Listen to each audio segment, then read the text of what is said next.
Nos próximos capítulos da novela Essa Vida é Minha, tudo começa logo depois que o Atés está juntamente com todos os seus familiares ali, ainda lá no evento. Então nesse momento do nada está passando um vídeo, o vídeo para de passar e aparece lá na tela a foto do Duruk, deixando todo mundo sem entender o porquê que a foto do Duruk está aparecendo nesse exato momento. O Atés, por sua vez, se levanta revoltado e a cena também mostra o Mehmet se levantando. Então o Atés, por sua vez, ele sai no meio de todo mundo ali, olhando de um para um ali, tentando identificar quem possivelmente fez isso, colocando a foto do Duruk naquele telão. Só que nesse exato momento é quando o telefone do Atés toca. Quando ele atende, ele pergunta o que é que essa pessoa quer. Então a pessoa que está do outro lado da linha pergunta ao Atés se ele de fato quer saber quem foi o homem que tirou a vida do filho dele. O Atés pergunta quem é que está falando, mas vocês vão dar para ouvir aí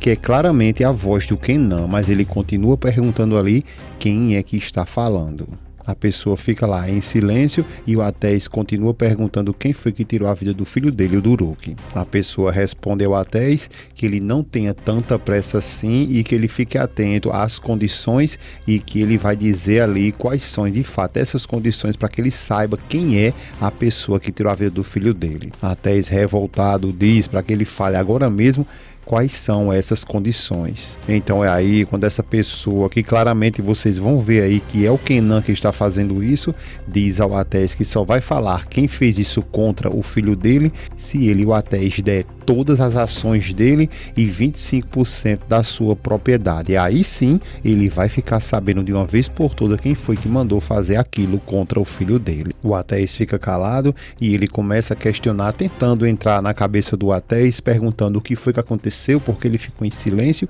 e pergunta se essas ações é mais importante do que o filho dele. O Atés, revoltado, diz que nada e nem ninguém tem mais valor do que o filho dele e grita perguntando se ele entendeu isso e repete novamente que nada nem ninguém tem mais valor do que o filho dele. O Mehmet chama o Atés e pergunta a ele com quem ele está falando e o que é que está acontecendo nesse telefonema. Só que o Atés continua revoltado e dizendo mais uma vez, perguntando na realidade se ele escutou bem, e repete de novo que nada e nem ninguém vale mais do que seu filho. A pessoa então diz para o Atés que logo no dia seguinte vai enviar todas as informações para ele pelo correio, e aí sim ele vai ver tudo o que é para ser feito, e quando tudo estiver ali prontinho, bonitinho, aí sim ele vai saber quem foi que fez isso contra o filho dele. O Atés fica calado e ele continua dizendo que ele vai saber de uma vez por todas quem foi que fez isso contra o filho dele. O Atés, logo depois que o telefonema é desligado, ele fica olhando para a foto do filho dele naquele telão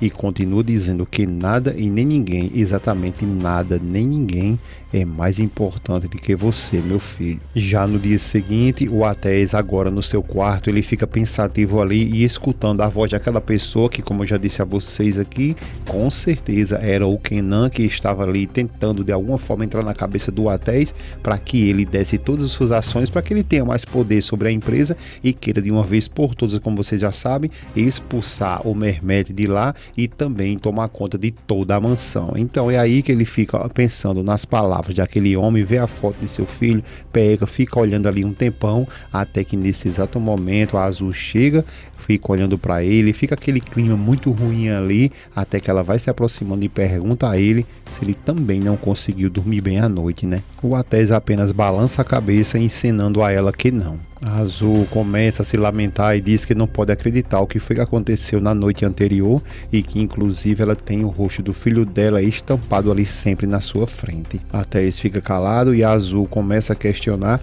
quem foi que fez isso e o porquê fizeram. A Azul em seguida fica abraçando ele e dizendo que está com muito medo, e depois ela dá um beijo na beirada ali dos beiços do Atés, que fica olhando para ela assim, perguntando: "Oxe, que merda é essa, homem?" Mas ela continua tentando beijar ele, então ele empurra ela e pergunta a ela o que é que está acontecendo. Ela continua tentando de todo jeito ali beijar ele, então ele se levanta e pergunta a ela o que é que está acontecendo e manda ela se controlar agora mesmo. Ela fica perguntando a ele o porquê porque a toda hora ele está rejeitando ela e fala para ele que acredita que eles tendo outro filho, eles vão conseguir ser mais felizes, né? O Atés diz a ela que isso já basta, que ela não fique falando besteira ali, porque isso nunca mais irá acontecer. Ela fica calada e ele diz que agora ele vai embora porque tem que ir trabalhar, e ela fica ali se lamentando. Já lá na casa da Auliá, ela vem descendo as escadas e se depara com a Efsun cantando, e ao chegar pertinho dela, a Efsun vem com as doideiras dela ali, olha pra Auliá, até a cena sorrindo, fica frente a frente e faz até uma careta pra Auliá,